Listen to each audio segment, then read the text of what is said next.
Since 2015, Authentic Parenting has been a free resource for parents everywhere.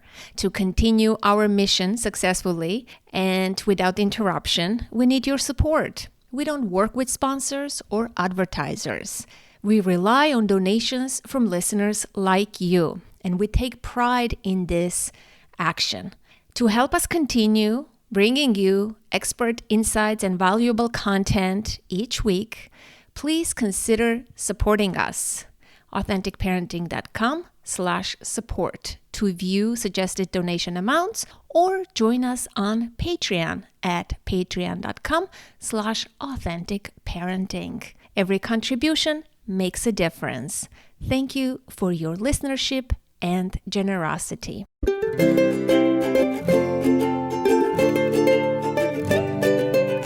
I am Anna Seewald, and this is Authentic Parenting, a podcast about growing ourselves while raising our children. I'm a psychologist, educator, and parent coach. And on this podcast, I explore how you can connect to your authentic self, practice radical self-care, and raise emotionally healthy children. Let's break the cycle of generational trauma for a more peaceful, kind, and compassionate world. In today's episode, we dig into an idea that I have been thinking a lot lately. This modern obsession with self-improvement and why it might actually be taking us further away from what matters most. We talk about the endless stream of advice, supplements, retreats, and optimization hacks flooding our lives and why so much of it misses the point. I am joined by a returning guest. He's also a dear friend, and I appreciate his wisdom, his insights, his work, his books immensely. Seth Gillihan, he's a licensed clinical psychologist in private practice. He is an author and a fellow podcaster. Seth was also my special guest for our live podcast back in 2024. It was called Finding Healing, Peace, and Joy. It took place in April. Those of you who attended the event live remember what a phenomenal evening it was. Seth has a new book coming out very soon. If you're listening in real time, in October, it's called Your Daily Reset. In today's conversation, we explore the power of self-expansion. This is about living fully as we are with self-acceptance, presence, and connection. We'll explore mindfulness practices, Stoic wisdom, and practical tools for quieting anxiety, facing fear, and reclaiming presence in a culture that conditions us to believe we are broken. This is an invitation to slow down, question the self-improvement culture, and start living a life that feels rich and meaningful right now. I will have links to Seth's previous episodes, including the recording of the live event, which I highly recommend listening. I will have links to his bio, website, and books, and I hope you will check them out. They are fantastic, and I hope you will enjoy this episode as much as I did. Thank you for listening. I was looking through the new book, and your writing is so comforting, I really have to say. If there's one word that I would hope people would feel, it's comforting. Appreciate that. It's just from the very relaxing, without even doing the practices, I already feel the relief coming. Well, thank you.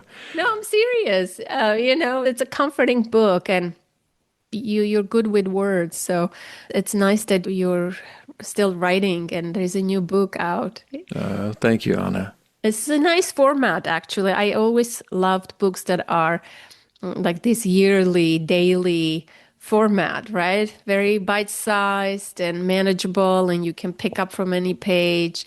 So tell me how you feel about the book. What is exciting for you in the book? Yeah, I feel like one of the things that I like best about it is There's a lot of pressure in mental health to kind of get your mental health all squared away. And so I like that I try to make room in a lot of the practices for not being all squared away. Like it's okay, like wherever you are is fine. Yeah. And I know it's so interesting. I was just listening to a talk yesterday. Since I've been sick in bed, I've been listening to all sorts of things. And one of the talks I listened to, it was a Buddhist talk. And it was about that like you don't have to do anything or change. You're perfect the way you are. And here is us, right? Here we are trying to always change and achieve and become. And I've discussed those kinds of things on the podcast. There was one guest particularly, she posed a question and I thought, wow, what a genius question. But today I'm thinking, she said, from time to time, ask yourself, who am I becoming? And I'm like, at that time, I thought that was a good question. But now I'm like, I don't know. Should we always strive to become someone else or we are already perfect the way we are? Yeah, it's funny. My newsletter post was about exactly that topic today. It was take a break from self-help. Like maybe you're okay. Like maybe you can, what do I say? Something about like, allow the current version of you to be known and loved. Oh, see, you say it poetically. I love that. Thank you. Yeah, I guess I feel that for myself because I often feel like there's so much I want to change and improve and refine. And then, I realize at some point, like, I'm probably always going to be like this. And we can maybe work to change some things. But that quote about accepting, what's the Rogers quote? Yeah. We've talked about it before. Yes, we did talk about this. I feel like every time I talk to you, this theme of acceptance shows up a lot. Yeah, you're right. Right? This is how we started our live event. And I think the Carl Rogers quote is, when I accept myself just the way I am, then I can change. Yes. Something like that, right? Yeah, exactly. And I've been thinking about the same thing. Obviously, I've been doing this podcast for 10 years. Maybe it's time to question things, personal development, parenting, parallel growth process. While you parent, you also grow yourself, heal your traumas, all those things. Now I'm questioning because I feel like the culture in general, we went too far. Everybody's obsessed with this growth, healing, development, optimization, and they forget to live. It's like it becomes this new task, this new pursuit. And I feel like I just want to say, stop, people. It's the same trap with a different name. I know exactly what you mean because I feel like ultimately, like if my project is myself, it's not that interesting. Like, I mean, it's maybe habit forming in a way, but I guess limiting. Limiting is what I would say, that there's only so much self-improvement you can really devote yourself to. And it is, there's a kind of, it almost kind of eats its own tail. Yeah, it's nice to just kind of take a break from all the self-focus and just live. Yeah, because why are we doing it, right? What's the purpose of this whole like working on yourself? Instead, can we accept who we are? I feel like if you constantly are obsessed with improvement, then you will never be satisfied. Yeah, that's right. As you will never be satisfied. And so accepting the way you are and being okay and just living, and maybe that's better. Yeah, and I think as you're suggesting too, the big question is really to what end? Yeah. Like, do I just want to get better so I can be better? I don't find a lot of meaning kind of if I follow that all the way down, like developing my ego in a way, like seems like ultimately kind of empty. Yeah, I've been thinking about this a lot, about this self-improvement movement that has happened I guess maybe it started in the West and maybe it's trickling down to other countries. I'm not sure. But there was one, like a meme type of thing I saw on Facebook. It said, I have healed so much that like I don't like anybody. Something of that nature. That's awesome, right? Yeah. Once you decide to hate all the narcissists and the gaslight and everyone else, yeah, it's great. You're finally done. You hate everyone. That's awesome. My dad used to say jokingly, like if you run into some difficult person, he's like, well, he would say it with this kind of false wisdom, like, sometimes, Seth, you just got to hate them and go on. Oh boy. I know like previous generations were not obsessed with this kind of personal development. Look, they live their lives, right? It's an interesting era. Since I'm a podcast host, I'm sure you too. Like I get pitches, so many pitches. So many. Everybody has a solution to everything, a method, right? You have to regulate your nervous system. Definitely, you have to do that. You have to meditate. There are all those mandates out there. And if you're not doing it, then you're failing. But I know plenty of people who don't do any of these things and they're living their life just as fine. Right. I know. I have often gone through phases where I'm listening to self-improvement podcasts, like things about maybe not explicit, like specific skills, but ones that are just sort of in that life development realm. And then I'll reach a point where I'm like, and when I'm in that, it feels like this really kind of urgent project. Like, oh, I want to listen to that one. I want to listen to that one. Oh, that one sounds like that's really important for me. But then eventually, again, it reaches that point of saturation or just boredom where I'm like, but wait, what if I weren't trying to improve myself? Like, what else am I interested in? I think about the whole world out there, like music and art and food and understanding how things work. And it's so much more interesting than all the kind of internally turned stuff. It's funny. There's, I guess, a kind of I don't know if it's an irony exactly, but like on the one hand, I do believe that our selves are somewhat limitless and are a piece of the divine. But I guess maybe that is true. And that doesn't mean we want to turn our focus entirely inward. Maybe it's more about realizing that potential and then directing it outward in some way that's useful. Yeah, I agree with you. You're saying it very nicely. I think that self-centeredness becomes a very self-centered approach, right? Me, me. I'm improving myself, my traumas. I had a trauma, my attachment style, my wounds. It becomes very self-centered. Yeah. And it's kind of, it's this individualistic culture feeds into that. And if you think about it, self-centeredness, it's kind of a trauma response, right? You're not focusing outwards. But I don't have well-formed thoughts about this yet. That's why I'm thinking out loud. But you're right. We have to focus outwardly more, other-centered, and love others and bring joy to others and not be so self-focused about that. Yeah. I hate to bang this drum, but it feels like a lot of the way that our media works, especially our social media, has this kind of self-focusing element. Mm-hmm. I was talking with my wife about this recently. We watched the Bob Dylan movie, No Direction Home. Yeah, I haven't watched it yet. Yeah, I think there was a documentary maybe, No Direction Home. But point is, it was such an exciting time, like in the mid-'60s, when there was this really strong social movement among young people as they looked around at what was happening in their crazy world, they were like this is, my impression is they realized this is messed up. This is not the way the world should work. Building bombs that can just destroy the world several times over and sending, innocent people, often poor and non-white people to, fight these wars in other countries. And so there was a real, a social focus. And the music was oriented around it. And it seemed like there was this real, it was a movement.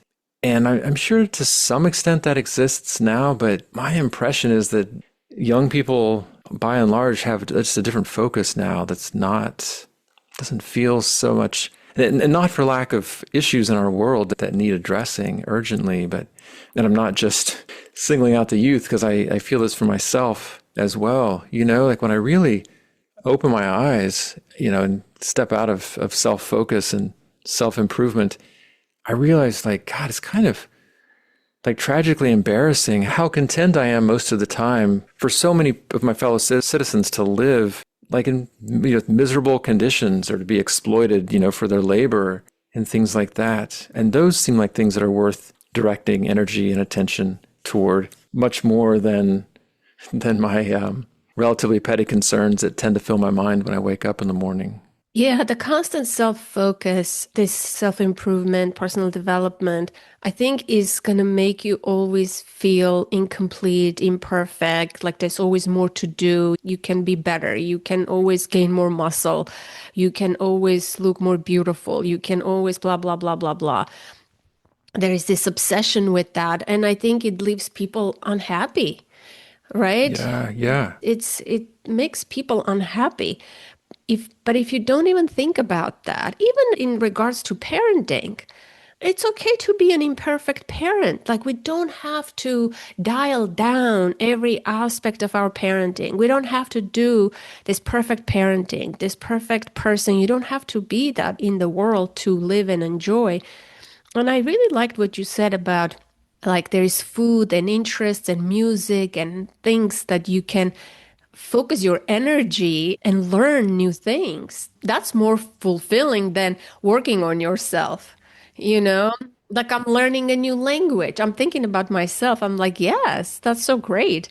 I'm learning a new language. I don't have any use for a new language, but I'm learning a new language. I'm auditing a class at Princeton University. Do I need to do that? No, but I think it's not self-improvement per se, right? If I'm taking a class to learn, I'm not doing that to improve myself.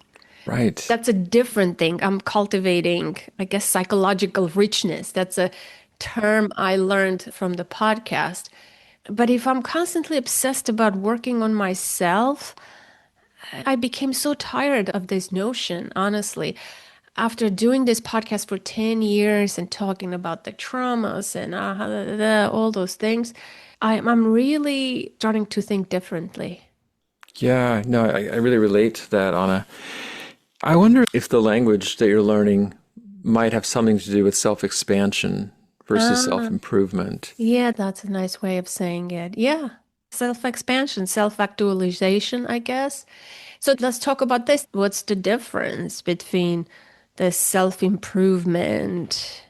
Self-improvement sounds like a project to me, right? Yeah, it does, like renovation. A renovation with self-expansion, it doesn't mean there is an outcome. It's just expansion. In its own perfect, imperfect way, you can just expand. Yeah, I like that. It makes me think of the difference between having a house and continually like redoing rooms and redecorating, which feels like self-improvement. Maybe it's like, yeah, it's not perfect, but we're going to add a sunroom or we're going to add a recreation room or something. Yeah. And it's increasing, maybe one part of the difference is that it's increasing the utility, the functionality of the house or the person, as it were, as opposed to sort of more of an aesthetic kind of improvement. Maybe that's not exactly parallel, but it feels similar. And you're right, the social media plays a huge role, right? It perpetuates and it deepens this self-obsession. My cousin is a plastic surgeon, and he says that more and more young people are seeking plastic surgery for absolute no reasons, like a 20-year-old trying to get their cheeks fixed, their eyelids fixed, whatever. None of us are perfect, right? But there is this constant perfecting of the physical body that is happening. And social media plays a role. Every woman looks the same way. Their eyebrows, their fake eyelashes, their lips are the same. And it's just, I feel like there is this obsession with physical improvement, and there is this obsession with improving the inner world, like the psychological work, this healing, right? You have to be on a healing journey, otherwise you're missing out. Yeah, it's interesting as I listen to you talk about that, because I think about the Stoics a lot. I actually think incorporated a fair amount of Stoicism into the practices in this book. And obviously a lot of their work was about, really the focus was on addressing the things you can actually control, which are yourself, are inside of you, as opposed to trying to control circumstances and people that really are outside of your responsibility or dominion. But my read of the Stoics, as I'm remembering them, is it seems like it's less about improving yourself and more about using what you already have. They certainly seem to have an idea of improving and refining yourself, but there's a I don't remember the exact quote from Marcus Aurelius, but there's something that he says about basically like practicing right thought now, focusing your attention in the present now, bringing your actions to bear now. And I guess I'm interested in your take on this because I suspect that sometimes self-improvement can actually be a kind of avoidance of doing something that's challenging, or like if I think I have to defer whatever the action is until I am like quote unquote good enough, till I've improved enough, then it seems like it could actually hold us back from doing things that we could conceivably do just as we are. Yeah, I wholeheartedly agree about that. I think it holds us back so much. And then you wake up one day and you're like, wow, I lived my life. And, those things held me back and I didn't live. Yeah, I agree with that. Actually, this is a little bit of a different realm, but I came to some of this a few years ago when I was dealing with some of the health issues that you and I have talked about. And, I was speaking of like self-improvement, there's no limit to the exercise programs or dietary regimens or all these supplements. So many things are designed to address the kind of vague, chronic health limitations that affect so many people now. And some of them might have been somewhat helpful, but eventually, a very similar thing, I realized like, God, I am directing so much of my attention and energy toward myself and toward my health with not that much payoff. And like, I'd rather, instead of listening to like 50th, podcast episode about dealing with, is it mold or is it Lyme? Like, what if I just did something that I enjoyed, just something that brought me joy? And it felt like to me that I was at least breaking even with just doing stuff I enjoyed versus continually trying to hammer away at the health stuff. Yeah, it takes you away from the present moment, that obsession with constantly trying to figure out what's wrong and how can I fix it. And that there's so many podcasts and YouTube videos and everything. With social media, it's like it's constant, it's everywhere. And it's appealing to a lot of people. All those supplements. Every time I meet someone, they talk about those things. They would say, I heard this on the podcast. But most of those things are bogus, honestly. I know so many people. Like my neighbor is 97 years old. He eats chocolate cake. He drinks wine, very sharp. My grandmother lived until she was like 87. She was consuming sugar every day with her tea. So much sugar. Like, she wasn't paying attention to the amount of protein she was eating, calculated protein, and she wasn't lifting weights and all of those things. So I'm not sure if some of this is even necessary to this degree. Yes, of course, there is science, right? Like lifting weights is good for you. After 40, we lose muscle mass and things like that. Like, I don't have anything against that. But some of the stuff is just unnecessary and too much. People put all sorts of things in their coffees to make their coffee boost their brain action, but collagen for whatever. And it's like, I don't think that's the answer. Honestly, as you're describing those things, and I'm picturing just the endless stream of that stuff, I feel a lot of sadness because it feels to me like the world in general has this idea of what's going to bring happiness, and it doesn't.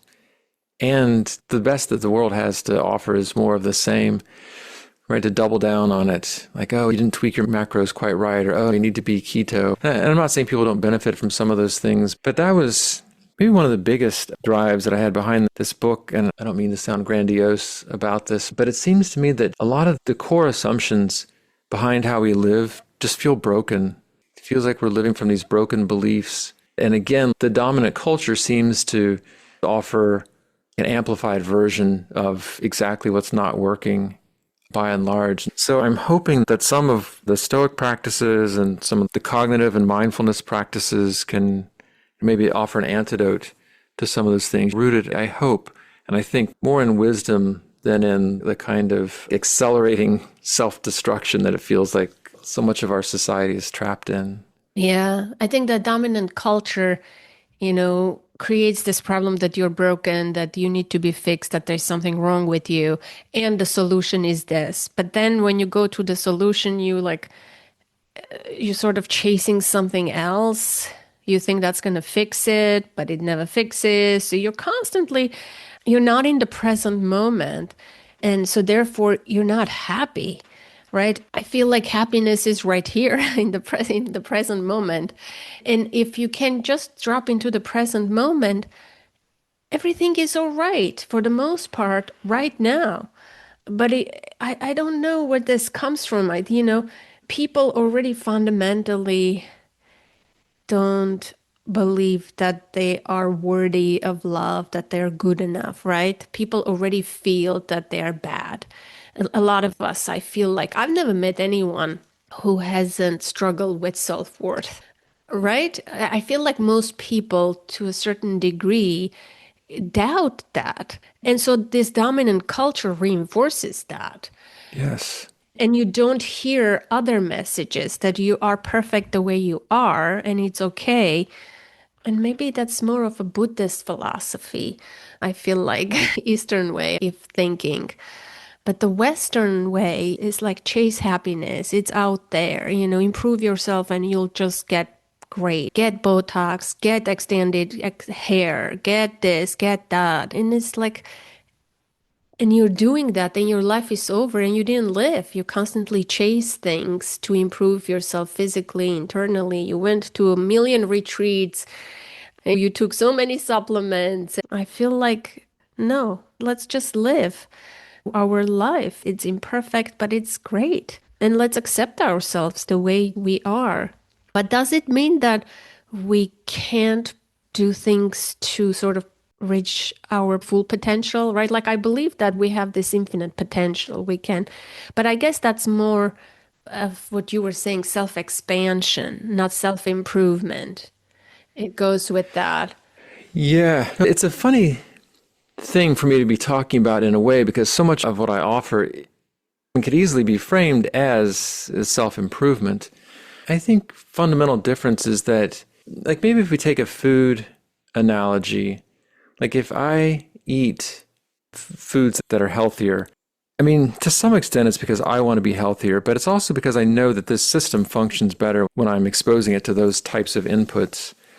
Not that I'm going to be a fundamentally different person if I eat this food, but that I'm just going to work better.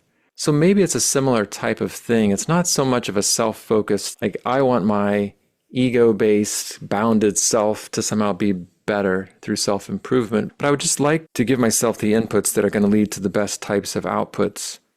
Like if I cut myself off from, a steady diet of social media, maybe it's not so much because now I am a better person, but it's like I am just experiencing the world more in the way that I want to experience it. Yeah. Yes, I've cut myself off of social media for 2 years now. And my life is great. I'm not missing out on anything. I'm not seeing those messages about self-improvement Yeah, and I feeling know. negative and down about myself that, I have to work on myself.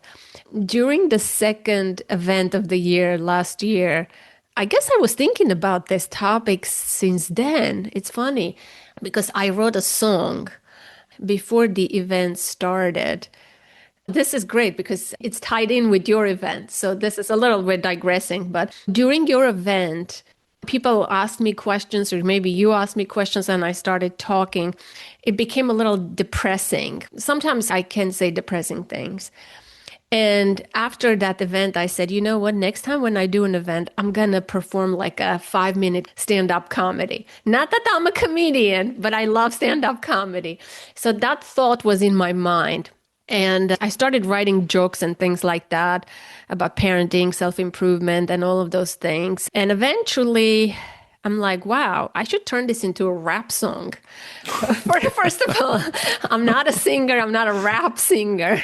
I'm not even a comedian. I have this crazy idea, but I did it. So I wrote this song. It came to me. I have to share this with you. I haven't shared it publicly because I don't want people taking it out of context and spreading it on social media. It's fine. But I sang the song for the people who were at the live event. They were shocked. But it's about making fun of this culture, of this trauma, my attachment wounds, gaslighting. I basically used all those terms, the buzzwords, and created a rap song. Nice. And I practiced it so much with the moves, and I had an outfit, and Oh, yeah. everybody in the audience was waiting for Anna Sewell to come, this podcaster, to open and introduce the guest. But I come Yeah. and I do this first. It was, oh my gosh, it was hilarious. People were shocked. It landed very well, and everybody's like, wow, we need play, we need fun, we need creativity in our life. You gave us permission to break the mold. And it felt good for me too. Obviously, I was nervous how this is going to land, but I guess I was thinking about the topics of this self-improvement culture back then. But tell me about the book. What themes? You said there are Stoic practices. I want to give the listener some taste of the book. I loved how the book starts with, I could see the think, act, be philosophy weaved in throughout the book. Is that so? You have the same framework? The cognitive practices, B, more of the behavioral ones, and then B, more of the mindfulness. Yeah, I tried to include some that were really also about just focus on what you can actually control. For example, instead of feeling like I don't have what I need to face this day, realize that you have a lot of tools at your disposal. You have your thoughts, you can take directed action, you can decide where to focus your attention. So just, consider the possibility that you have everything that you need to handle whatever comes at you today. Yeah, I like that. Are there any practices that you can maybe share? I don't know, should we open the book and share, or do you know by heart some of the practices? Yeah, some I know by heart. I'd be interested just to know where your finger lands if you were to pick one at random. Yeah, let's see. I was reading February 27. What are you telling yourself that your happiness depends on? For example, you might believe that other people must approve of you. Yeah. Notice when you are avoiding something because of anxiety. Note what's here. You talk about anxiety a lot. Maybe we can talk about anxiety. What have you learned about anxiety, and what do you convey in this book about anxiety? Yeah, well, I try to offer a balanced approach. So on the one hand, doing things that are helpful for reducing anxiety, like facing fears. And on the other, not making anxiety the focus so much that it's like, okay, oh, I'm feeling anxious. I have to stop feeling anxious. Oh no, I shouldn't feel anxious. What's wrong? As opposed to, all right, I'm feeling anxious today. I'm going to have to move through that. Anxiety can come along if it wants to. But I know for myself, Anna, that if I try to make sure that I don't feel anxious, it usually just makes me feel more anxious because I don't have that kind of power. But if I accept it, oh, I just feel anxious. All right, it's not great, but it's not terrible. Then I can, even if I'm quite anxious, I'm really feeling it, in my chest, all right, I can still do things that I need to do.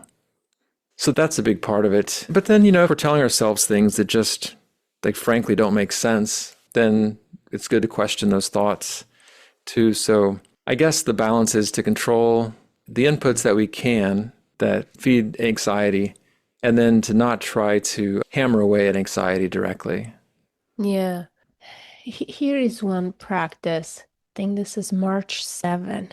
Write down how one of your thoughts has affected your emotions.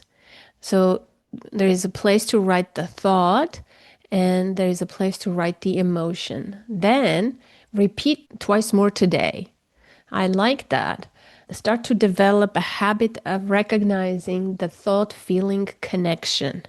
Yeah, that's exactly what I'm hoping people will take from that exercise, is to develop that awareness of, Oh, when I'm feeling some kind of way, like probably most of the time there's a mental reason for that, or at least there's a connection between our thoughts and our feelings. And maybe we can take our feelings a little less seriously if we know they're coming from these stories that our minds are telling us that may or may not be true.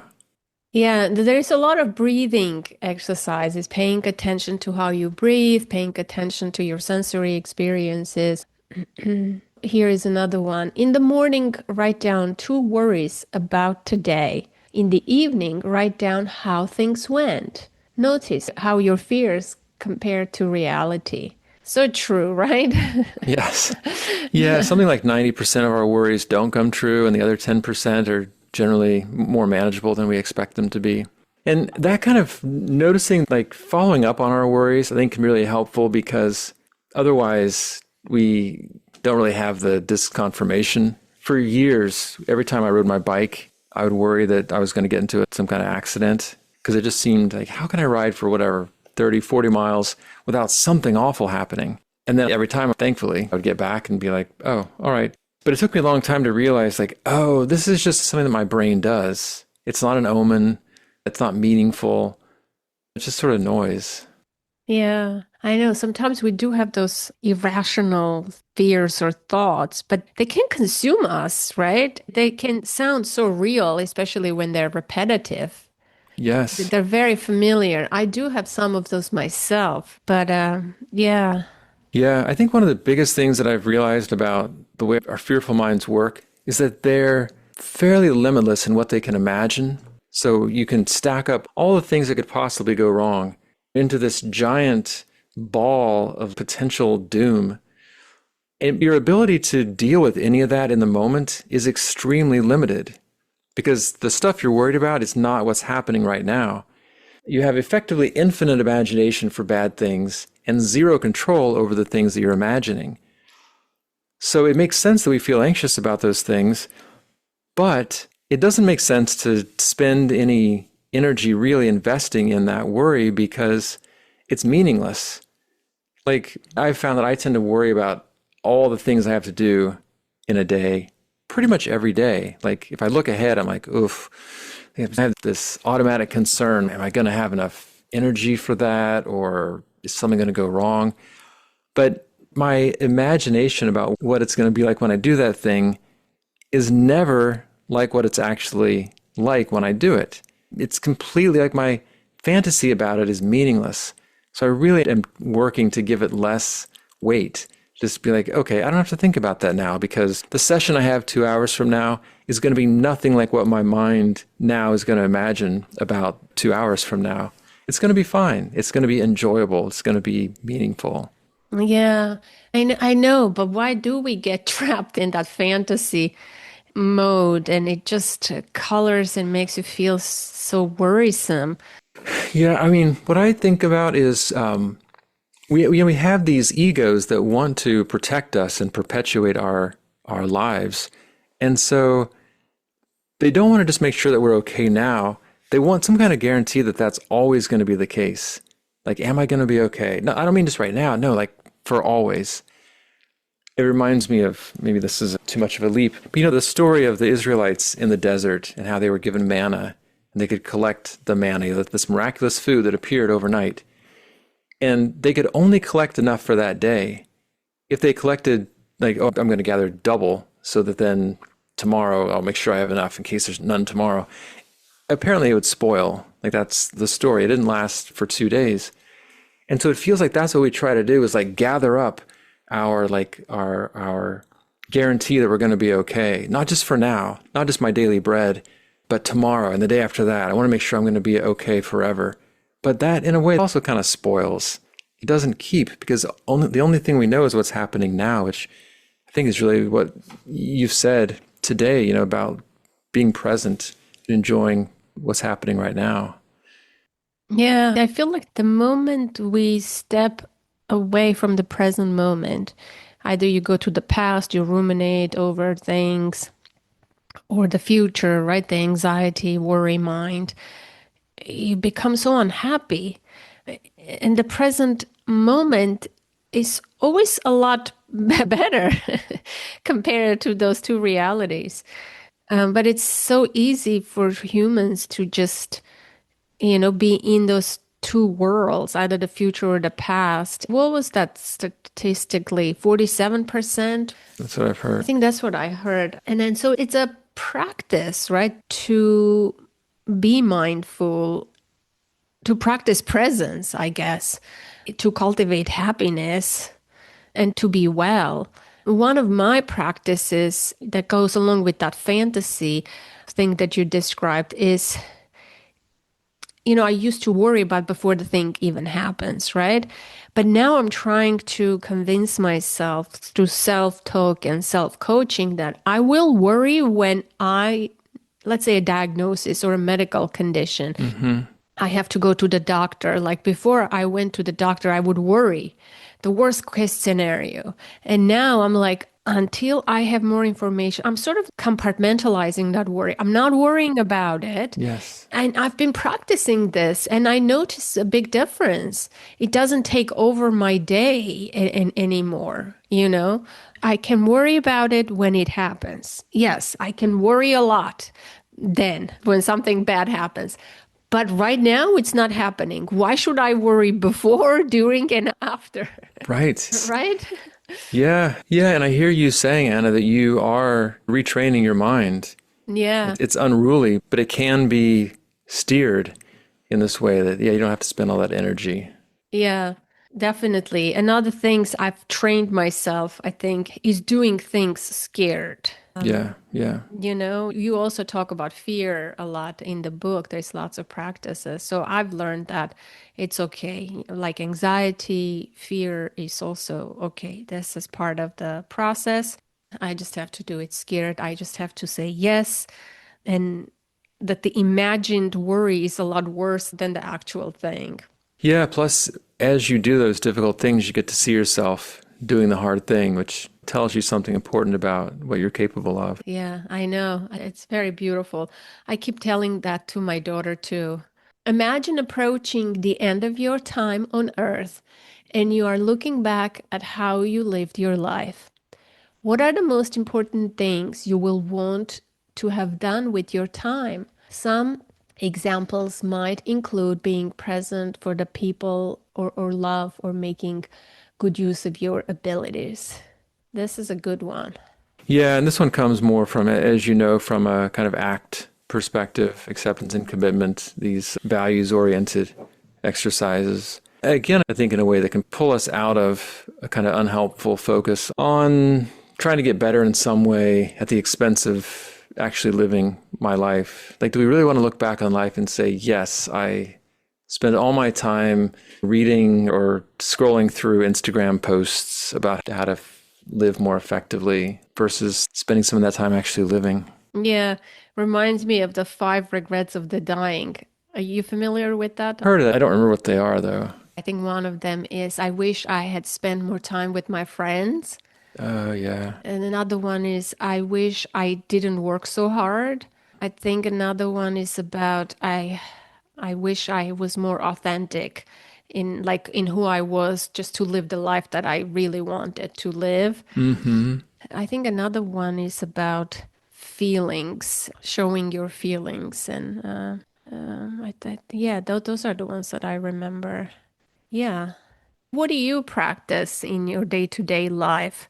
How do you center yourself, ground yourself? Like, obviously, you're very well read, you've done podcasts, and you've written books and things of this nature. What do you personally practice and do to, avoid your anxiety, conquer your fears and worries? Or, like I said, I do this self-coaching thing about anxiety. What are some things that you do?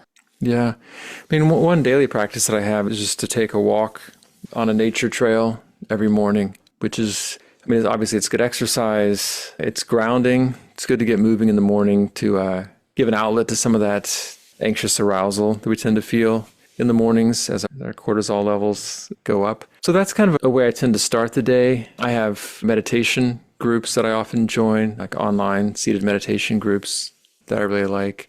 And I guess a big part of what I tend to do throughout the day is a kind of, obviously I work, so my time isn't completely flexible, but I try to arrange my work hours in a way that they track my energy. So I tend to work, do my more intensive work earlier in the day. And then later in the day, maybe do things that don't require quite as much emotional intensity. And when I need to, I used to often reach a kind of, like an energetic cliff or something where I would just fall off this cliff and just feel awful for the rest of the night. Just be like completely done, just sort of confused and completely spent. It's hard to describe. Just like really, not just like, oh, I'm really tired, but like feeling quite awful. But I found that if I can notice what's happening in my nervous system sooner, and then, again, if I have the flexibility to, back off of things, like maybe lie down for, just like lie on my back on the rug for a few minutes and just sort of let my nervous system settle. So again, talking about the kinds of like what we're feeding our systems, I'm trying to match it to what it needs, as best I can. Yeah. Yeah, I like that you're being mindful and observe how you feel. I do something similar, like in the afternoon, like around 4, before I make dinner. I feel like I'm already tired. Like I need to lie down for 10, 15 minutes. And then I'm re-energized again, and I can take the second half of the day and do the dinner and other things, right? You have to recognize your resources, your energetic resources, and honor your body and give it what it needs. Otherwise, you're going to hit burnout, severe burnout. Yeah, which I did a few years ago. So yeah, a daily nap is a part of my routine, including, just before we started recording, I took a short nap after lunch. So yeah, just needing that, as opposed to what I used to do in the past would be like, I would look at my hours in the day and be like, I can fit this in, I can fit this in, I can fit this in. And my well-being was completely out of the picture and with predictable effects. So it's a really kind of completely different orientation now, actually putting the instrument first as opposed to the output first. Yeah, I love that. I think this is a good place to end the conversation. I would speak with you, just about anything. Thank you for exploring some of these ideas with me on the podcast. I really love hearing your thoughts and insights. It makes me think about those things differently. Well, it's great talking with you. As always, I appreciate your having me back. And I really enjoy your candidness about all these topics. So thanks for the discussion. Thank you. That concludes today's conversation, my dear listener, and I hope you found this episode helpful and inspiring. Be sure to hit that follow button so you don't miss future episodes, and take a moment to leave a rating and review. It really helps others find the show. I would love to hear your thoughts and takeaways. Join the conversation in the Authentic Parenting Facebook group or visit the contact page at authenticparenting.com/contact to get in touch. Authentic Parenting is an ad-free show, and your donations is what makes this podcast possible. Support the show by visiting authenticparenting.com/support or becoming a patron at patreon.com. Your contributions make it possible for me to continue bringing you weekly episodes. And as always, connect to the present moment, to yourself and your children. Until next week, I am Anna Seawold. Thank you so much for listening.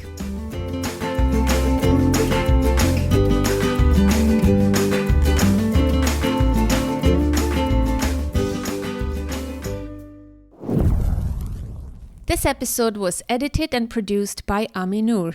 If you need expert support to bring your dream podcast to life, from editing to full production, Ami Noor can help make it happen. You'll find his link in the show notes.